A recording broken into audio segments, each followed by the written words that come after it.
Well, hello everybody, I am Spegtacular, the Silver Stacular, and recently I went to a local coin show here in Florida. It was the Pasco coin show, and they did a really good job. It was a great event.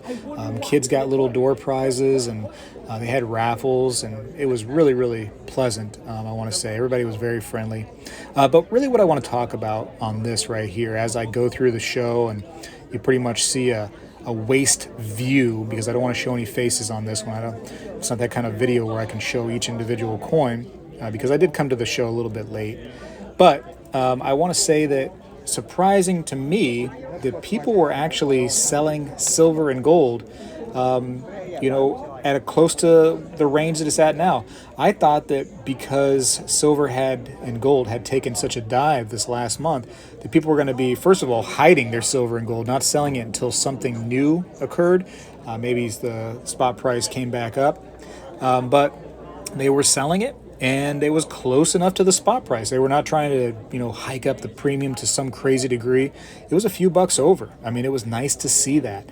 Now, when they were buying it, people were buying it for right at spot silver. I seen one guy that was buying silver eagles at $26, which I saw that and I was like, whoa, geez, that stinks. But silver is actually only like $21 as of the making of this video. So, that's what happens, right? Now, we just saw, in some cases, $40 silver eagles, new ones. So I wasn't, a little reluctant to go ahead and sell all my eagles at this point, let me tell you what. But it was interesting to see people actually providing silver and gold. I thought, like I said, they were going to be hiding it, trying to wait. But I do want to show you what I bought at this show. So let me go ahead and stop talking at this point so you can hear some of the show, and you'll find out at the end what I actually bought. The entire Spanish fleet was traveling from the Americas back to Spain when a Dutch pirate captured the entire Spanish fleet, tried to sail it back to Holland, and lost 2 ships. And then in the 1960s, somebody found the treasure from one of the ships, just like 100 feet off of a resort in the Bahamas. So that makes this like the only certified pirate treasure coins in existence, because they were in a ship that was stolen by a pirate. That's awesome. That is. The history is definitely cool. And that event was what led to Spain losing its foothold in the Americas. They had no Western fleet left. They were a big deal at one point. They were. Yeah, man. We might have been speaking Spanish. Well, you got a lot of Spanish places just around us. They got close, right? Yeah, it's cool. So yeah, these are pretty cool. It's cool. You're selling them individually? Individually, yes. Oh, but then you ruin the group. It's really not a group. I mean, this was an entire, show. Yeah, that's what I'm thinking.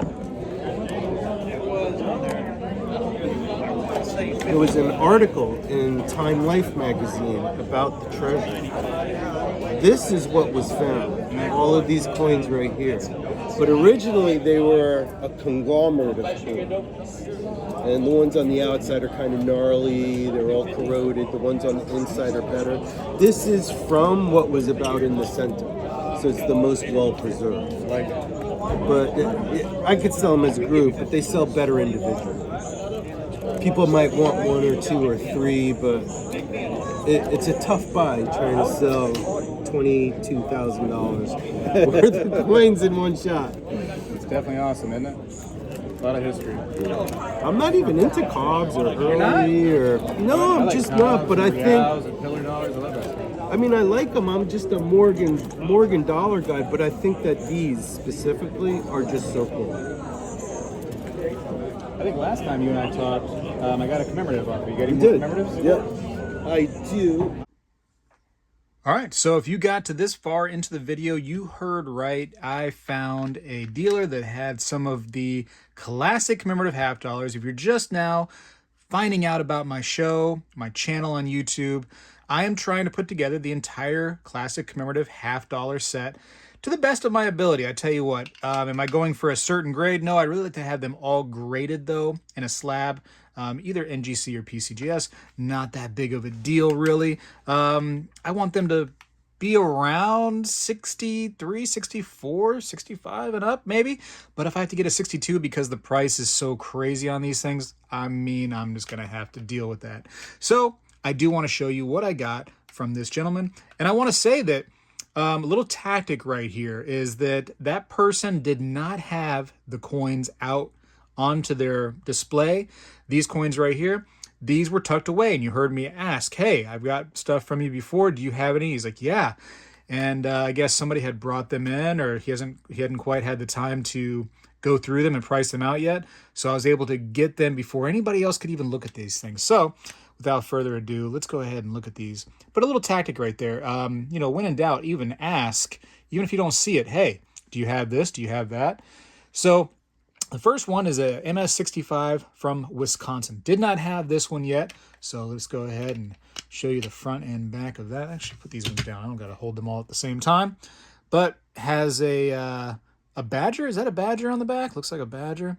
And, you know, relatively plain Jane for a lot of these commemoratives.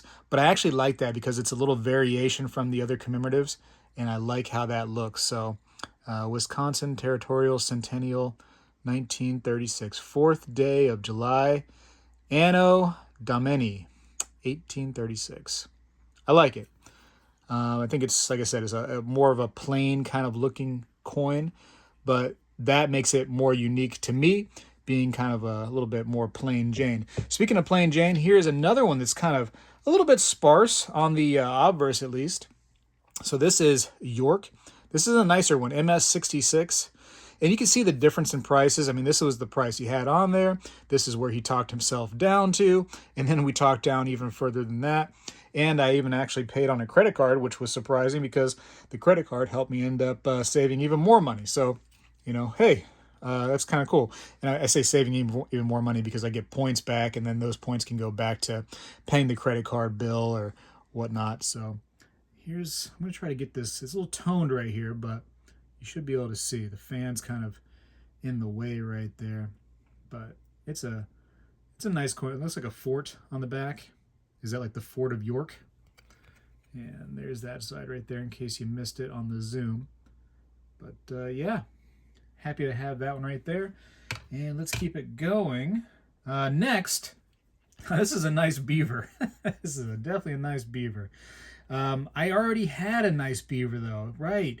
If you paid attention to the other videos of my classic commemorative $50 journey, you saw that I've already got a nice beaver.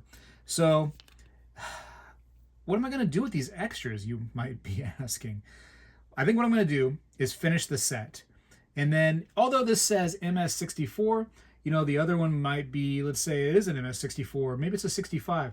I really want to compare the two, or maybe I get more later on. I want to compare them all and see which one is the best. So I've already got a few doubles, and I've noticed that when I put them, you know, side by side, even though one has a better grade on it technically, you know, according to the professional graders, I tell you what, eye appeal tends to go with another one sometimes.